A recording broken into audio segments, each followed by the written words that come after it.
மெய்ப்பனின் குரல் வழங்கும் திருமறை தீபங்கள்.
குமாரன் பரிசுத்த ஆவியின் நாமத்தினாலே ஆமீன்.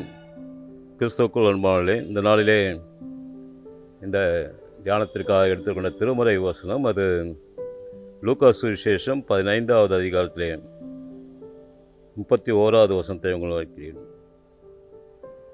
அதற்கு தகப்பன், மகனே, நீ எப்போதும் என்னோடு இருக்கிறாய், எனக்குள்ளதெல்லாம் உன்னுடையதாக இருக்கிறது. உன் சகோதரனாகி இவனோ மரித்தான், திரும்பவும் உயிர்த்தான், காணாமற் போனான், திரும்பவும் காணப்பட்டான். ஆனப்படினாலே நாம் சந்தோஷப்பட்டு மகிழ்ச்சியாக இருக்க வேண்டும் என்று சொல்ல. இந்த திருமறை பகுதி என்பது அனைவருக்கும் தெரிந்த ஒரு பகுதி. கெட்ட குமாரன் ஓமை என்று சொல்வோம். ஆனால் மனந்திரும்புகின்ற மைந்தன், மனந்திரும்பிய மைந்தன் என்பதுதான் உண்மையான மனமாற்றத்தை ஆண்டவர் விரும்புகின்றவராக இருக்கின்றார். இந்த உலக வாழ்க்கையிலே நாம் தவறு செய்வது இயற்கை. ஆனால் அந்த தவறிலிருந்து நாம் மனமாற்றம் அடைந்து பாவங்களை ஆண்டவரத்தை நாம் ஒப்படைத்து ஆண்டவரத்தை நாம் வேண்டுதல் செய்கின்ற போது ஆண்டவர் எல்லாவற்றையும் மன்னித்து நம்மை ஏற்றுக்கொள்கின்றவராக இருக்கின்றார் என்று நாம் பார்க்கிறோம். மனம் திரும்புகின்ற ஒரே பாவி நிமித்தம் பரலோக ராஜ்யத்தில் மிகுந்த சந்தோஷம் உண்டாயிருக்கும் என்று ஆண்டவர் சொல்கிறார். மனம் திரும்புகின்ற ஒரே பாவியின் நிமித்தம் பரலோக ராஜ்யத்திலே மிகுந்த சந்தோஷம் உண்டாயிருக்கும். மனமாற்றத்தை ஆண்டவர் விரும்புகின்றவராக இருக்கின்றார். இங்கே இந்த மூத்த மகன் தன் சகோதரன் மீது கோபப்படுகிறான். தன்னுடைய தந்தையின் மீது கோபப்படுகின்றான். சொத்தையெல்லாம் அழித்து வந்த அவனுக்கு ஏன் மறுபடியுமாக எல்லாவற்றையும் கொடுக்க வேண்டும் என்று அவன் கோபப்படுகின்ற போதுதான் தந்தை இந்த வார்த்தையை சொல்லுகின்றான். நீ என்னோடு இருக்கின்றாய், ஆனால் அவன் மரித்தான், அவன் உயிர்த்தெழுந்தான். நம்முடைய உலக வாழ்க்கையிலே கூட நாம் ஆண்டவரிடத்திலே ரட்சிப்பை பெற்றுக்கொள்ள வேண்டுமானால் உண்மையான பாவங்களை அறிக்கை செய்து பாவங்களை விட்டுவிடுகின்ற மனிதர்களாய் நாம் இருக்க வேண்டும். ஒவ்வொரு நாளும் நாம் பாவத்திலே உணர்கின்ற மக்களாக இருக்கும். நம்மை அறியாமலே நாம் பாவங்களிலே நாம் இருக்கிறோம். ஆனால் அந்த பாவங்களை நாம் ஆண்டவரிடத்திலே விட்டு திரும்பி வருகின்ற போது, மனம் திரும்புகின்ற போது ஆண்டவர் நம்ம மகிழ்ச்சியோடு ஏற்றுக்கொண்டு உண்மையான ரட்சிப்பின் சந்தோஷத்தை, சமாதானத்தை நம்முடைய வாழ்க்கையை கொடுக்க வல்லமையுள்ளவராக இருக்கின்றார். இந்த மூத்த மகன் தந்தையோடு இருந்தும் தந்தையினுடைய குணநலன்களை அறிந்து கொள்ளாமல் இருக்கின்றார்கள். தந்தை எப்படிப்பட்டவர் என்பதை அறிந்து கொள்ள அவன் மறுக்கின்றான். அன்புள்ளவராய், மன்னிக்கின்றவராய், அரவணைக்கின்றவராய் இருக்கின்ற தந்தையை அவன் மறந்து போனான். நம்முடைய வாழ்க்கையிலே கூட ஆண்டவர் எப்படிப்பட்டவர் என்பதை அறிந்து கொள்ளுகின்ற மக்களாய் நாம் வாழ வேண்டும்.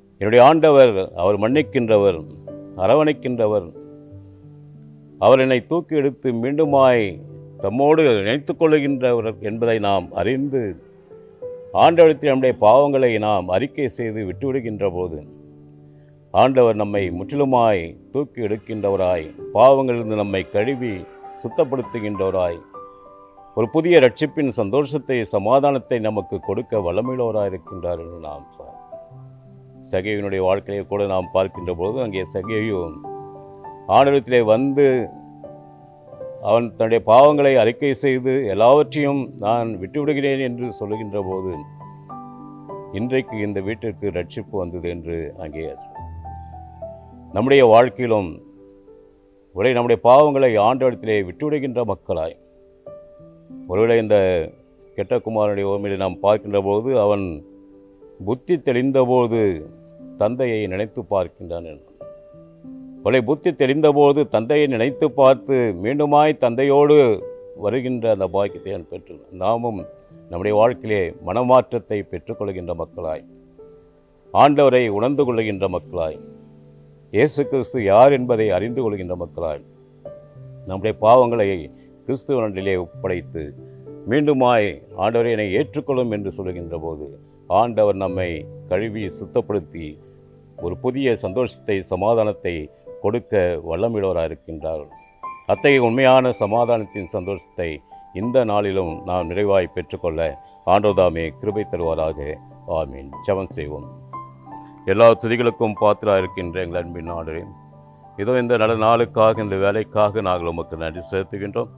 கடந்த காலங்கள் முழுவதும் எங்களை பாதுகாத்து வழிநடத்தி ஆசிரியத்து இந்த புதிய நாளையும் எங்களுக்கு கிருபையாய் கொடுக்கின்ற எல்லாவற்றுக்காக நன்றி செலுத்துகிறோம்.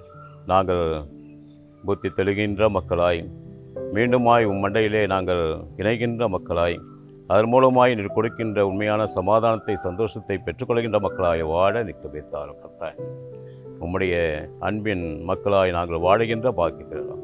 நாங்களும் மற்றவர்களை அரவணைக்கின்ற, நேசிக்கின்ற மக்களாய் வாழ நிற்கவைத்தார். இப்படியா இந்த உம்முடைய சித்தத்தை, இந்த உலக வாழ்க்கையை நாங்கள் நிறைவேற்றுகின்ற மக்களாய் வாழும். அதன் மூலமாய் நீர் அருளுகின்ற உண்மையான சமாதானத்தை, சந்தோஷத்தை பெற்றுக்கொள்ளும் நிற்கவைத்தார். எல்லாவற்றையும் நாங்கள் உம்முடைய கருத்தில் ஒப்படைக்கின்றோம். நிறைய ஏற்றுக்கொள்ளும் எழுத்தும் மேற்பல் பாதம் அடைந்து வேண்டி கேட்டுள்ளோம் பிதாவே. ஆமீன். ஆத்துமாவே கர்த்தரை ஸ்தோத்ரி, என் முழு பரிசுத்த நாமத்தை ஸ்தோத்ரி. ஆத்துமாவே கர்த்தரை ஸ்தோத்ரி, அவர் செய்த சகல உபகாரங்கள் மறவாதே. ஆமீன். நம்முடைய ஆண்டவராகிய இயேசு கிறிஸ்துவின் கிருபையும் பிதாவாகிய தேவனுடைய அன்பும் பரிசுத்த ஆவியின் ஐக்கியமும் என்றும் என்றும் சதா காலம் அனைவரோடும் வருங்காலங்களோடும் இந்த நாள் முழுவதும் இருந்து காத்துக்கொள்வதாக. ஆமீன்.